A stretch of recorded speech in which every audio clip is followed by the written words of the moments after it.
ఆకాశవాణి ప్రాంతీయ వార్తలు చదువుతున్నది కుప్ప ధనశ్రీలక్ష్మి. ముఖ్యాంశాలు: తెలుగువారు అన్ని రంగాల్లో అభివృద్ధి చెందాలని ఆంధ్రప్రదేశ్ ముఖ్యమంత్రి నారా చంద్రబాబు నాయుడు ఆకాంక్షించారు. దావోస్లో ప్రపంచ ఆర్థిక వేదిక సదస్సులో తెలంగాణ ఏఐ ఇన్నోవేషన్ హబ్ను తెలంగాణ ముఖ్యమంత్రి రేవంత్ రెడ్డి ఈరోజు ప్రారంభిస్తారు.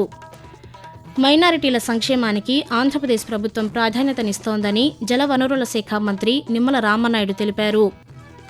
ఆంధ్రప్రదేశ్ వ్యాప్తంగా అన్ని జిల్లాల్లో ఖనిజ నిల్వలు గుర్తించాలని గనుల శాఖ మంత్రి కొల్లు రవీంద్ర అధికారులను ఆదేశించారు. వార్తల వివరాలు: తెలుగువారు అన్ని రంగాల్లో అభివృద్ధి చెందాలని ఆంధ్రప్రదేశ్ ముఖ్యమంత్రి నారా చంద్రబాబు నాయుడు ఆకాంక్షించారు. దావోస్ తొలిరోజు పర్యటనలో భాగంగా జ్యూరిచ్లో ఏర్పాటు చేసిన తెలుగు డయాస్పోరా కార్యక్రమంలో ముఖ్యమంత్రి నిన్న పాల్గొన్నారు.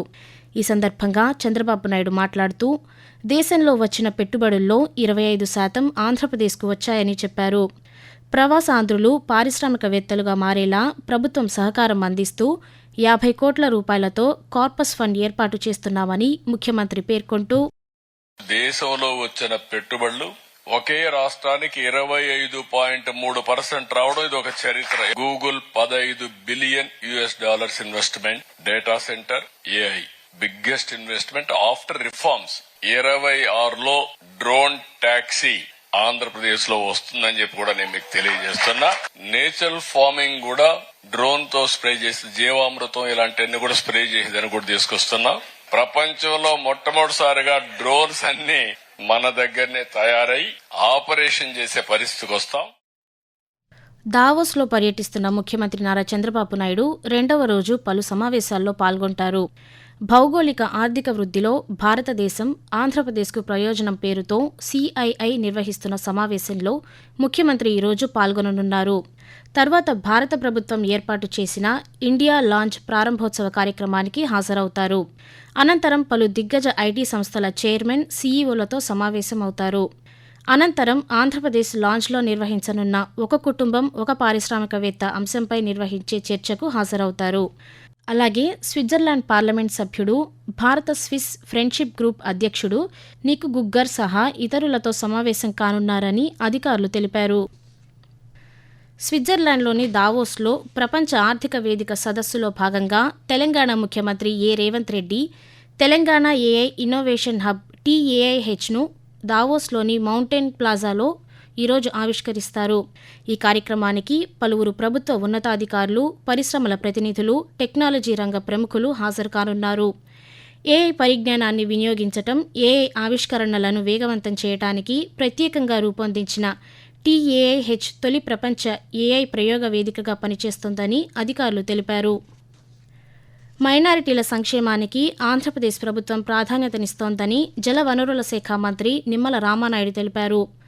పశ్చిమ గోదావరి జిల్లా పాలకొల్లులో 1,80,00,000 రూపాయలతో క్రైస్తవ శ్మశాన వాటిక సుందరీకరణ, అభివృద్ధి పనులకు మంత్రి నిన్న శంకుస్థాపన చేశారు. అనంతరం ఆయన పాత్రికేయులతో మాట్లాడుతూ, ప్రతి వ్యక్తి కూడా ఆఖరి మజిలీ అనేది ఆ యొక్క బరిల్ గ్రౌండ్ శ్మశాన వాటిక ద్వారానే ముగుస్తుంది. కాబట్టి పుట్టుక ఎంత ముఖ్యమో చనిపోవడం కూడా అంతే పవిత్రంగా మనందరం కూడా భావించి ఆ కార్యక్రమాన్ని కూడా అందంగా చేసుకోవాలి. పుట్టినరోజుని ఏ రకంగా అయితే మనము ఆస్వాదిస్తామో అదేవిధంగా చనిపోవడం కూడా భగవంతుడు ఇచ్చింది కాబట్టి దాన్ని కూడా మనం ఒక సుందరంగా ఉండాలి అనేటువంటి ఆలోచనతోటే ఈ యొక్క ప్రయత్నాలన్నీ కూడా చేస్తున్నాం. ఆధునిక సాంకేతికతతో కూడిన సలహాలు అందించి రైతుల ఆదాయం పెంచటమే ప్రభుత్వ లక్ష్యమని ఆంధ్రప్రదేశ్ వ్యవసాయ శాఖ మంత్రి కింజరపు అచ్చెన్నాయుడు తెలిపారు. విజయవాడలోని క్యాంపు కార్యాలయంలో ఆచార్య NG రంగా వ్యవసాయ విశ్వవిద్యాలయ ఉపకులపతి శారదా జయలక్ష్మీదేవి శాస్త్రవేత్తలతో మంత్రి నిన్న సమీక్ష సమావేశం నిర్వహించారు. ఈ సందర్భంగా అచ్చెన్నాయుడు మాట్లాడుతూ, తెగుళ్లు లేదా ప్రకృతి వైపరీత్యాలు సంభవించినప్పుడు వ్యవసాయ శాస్త్రవేత్తలు ఆయా ప్రాంతాలను సందర్శించి రైతులకు సలహాలు అందించాలని సూచించారు. రాయలసీమ, ప్రకాశం జిల్లాలను ఉద్యానవన పంటల కేంద్రాలుగా అభివృద్ధి చేయడానికి ప్రభుత్వం చర్యలు చేపడుతుందన్నారు. రైతులకు పంట సాగు ప్రతి దశలో శాస్త్రీయ సలహాలు అందిస్తే ఉత్పాదకత పెరిగి నష్టాలు తగ్గుతాయని పేర్కొన్నారు. ఆకాశవాణి ప్రాంతీయ వార్తలు వింటున్నారు. ఆంధ్రప్రదేశ్ వ్యాప్తంగా అన్ని జిల్లాల్లో ఖనిజ నిల్వలు గుర్తించాలని గనుల శాఖ మంత్రి కొల్లు రవీంద్ర అధికారులను ఆదేశించారు. అమరావతిలోని రాష్ట్ర సచివాలయంలో గనుల శాఖ పరిధిలో మంత్రి అధ్యక్షతన ఖనిజాన్వేషణ ట్రస్ట్ మెరిట్ పరిపాలక మండలి నిన్న సమావేశమైంది. ఈ సందర్భంగా ఆయన మాట్లాడుతూ కొత్త గనులు అందుబాటులోకి తెచ్చి మైనింగ్ ప్రారంభిస్తే ప్రభుత్వానికి ఆదాయం పెరగటంతో పాటు స్థానికులకు ఉపాధి అవకాశాలు లభిస్తాయని పేర్కొన్నారు. ఖనిజాన్వేషణతో పాటు క్లిష్టమైన ఖనిజాలకు విలువ జోడింపుపై దృష్టి సారించాలని మంత్రి ఆదేశించారు. ఆరోగ్య ఆంధ్రప్రదేశ్ లక్ష్యంగా ప్రభుత్వం పనిచేస్తోందని పర్యాటక శాఖ మంత్రి కందుల దుర్గేష్ అన్నారు. తూర్పుగోదావరి జిల్లా నిడదవోలు క్యాంపు కార్యాలయంలో మంత్రి 35 మందికి వైద్య సహాయం కింద 22 లక్షల రూపాయల విలువైన ముఖ్యమంత్రి సహాయ నిధి సీఎంఆర్ఎఫ్ చెక్కులను మంత్రి నిన్న పంపిణీ చేశారు. ఈ సందర్భంగా మంత్రి కందుల దుర్గేష్ మాట్లాడుతూ ఇప్పుడు ఇచ్చినటువంటి చెక్కులు మన ముఖ్యమంత్రి సహాయ నిధి చెక్కులు 33,14,07,470. అదేవిధంగా ఎల్ఓసి ఇద్దరికి ఇచ్చాం, అది 8,588. మొత్తంగా 22,07,999 రూపాయలు వాడిని చెక్కుల రూపంలో అందజేయడం జరుగుతుంది. ముఖ్యంగా హెల్తీ, వెల్తీ, హ్యాపీ స్టేట్ ఉండాలని ఆరోగ్యపరమైనటువంటి ముఖ్యమంత్రి సహాయ నిధి కార్యక్రమాల విషయంలో ఎప్పుడు కూడా వెంటనే ప్రాసెస్ చేసి మనకి ఈ చెక్కులు అందించడం అనేటువంటి కార్యక్రమం జరుగుతూ ఉంది. గణతంత్ర దినోత్సవం సందర్భంగా ఆకాశవాణి హైదరాబాద్ కేంద్రం ఏటా నిర్వహించే జాతీయ సర్వభాషా కవి సమ్మేళనం నిన్న రాత్రి హైదరాబాద్లోని తెలుగు విశ్వవిద్యాలయం ఆడిటోరియంలో నిర్వహించారు. ఈ సందర్భంగా ప్రముఖ గీత రచయిత సుద్దాల అశోక్ తేజ, ఆచార్య వెలుదండ నిత్యానందరావు మాట్లాడుతూ బహుభాషలు సంస్కృతి విరాజిల్లే దేశంలో 1956 నుంచి ఆకాశవాణి బహుభాషా కవి సమ్మేళనాన్ని నిర్వహిస్తోందని ప్రశంసించారు. ఈ పూర్తి కార్యక్రమాన్ని ఈ నెల 25 రాత్రి దేశంలోని అన్ని ఆకాశవాణి కేంద్రాలు ప్రసారం చేస్తాయి. వందేమాతరం గేయం 150 ఏళ్ల ఉత్సవాల్లో భాగంగా కేంద్ర పారిశ్రామిక భద్రతా దళం సిఐఎస్ఎఫ్ ఆధ్వర్యంలో వందేమాతరం కోస్టల్ సైక్లథాన్ 2026 రెండవ ఎడిషన్ నిర్వహిస్తున్నామని సిఐఎస్ఎఫ్ డీఐజీ రాఘవేంద్ర కుమార్ తెలిపారు. విశాఖపట్నంలో ఆయన నిన్న పాత్రికేయులతో మాట్లాడారు. సురక్షిత తీరాలు సమృద్ధ భారతం నినాదంతో చేపడుతున్న ఈ సైక్లింగ్ యాత్ర దేశవ్యాప్తంగా 9 తీర ప్రాంత రాష్ట్రాల మీదుగా 6,500 కిలోమీటర్ల మేర సాగుతోందని చెప్పారు. ఈ యాత్ర ఫిబ్రవరి 4న సోంపేట వద్ద ఆంధ్రప్రదేశ్లోకి ప్రవేశించి 6న విశాఖ చేరుకుంటుంది. 7న ఆర్కే బీచ్లో భారీ కార్యక్రమం నిర్వహిస్తామని తెలిపారు. పోర్టుల భద్రతపై ప్రజలకు అవగాహన కల్పిస్తామని డీఐజీ వివరించారు. తెలంగాణలోని ప్రతి ప్రభుత్వ ఆసుపత్రిలో క్యాన్సర్ రోగుల కోసం కీమోథెరపీ కేంద్రాలు ఏర్పాటు చేయనున్నట్లు వైద్య ఆరోగ్య శాఖ మంత్రి దామోదర రాజనరసింహ వెల్లడించారు.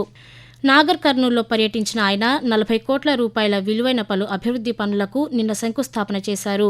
ఈ సందర్భంగా ఏర్పాటు చేసిన సభలో మంత్రి మాట్లాడుతూ ప్రతి నిరుపేద కుటుంబానికి నాణ్యమైన విద్య, వైద్యం అందించాలన్నదే ప్రభుత్వ లక్ష్యమని తెలిపారు.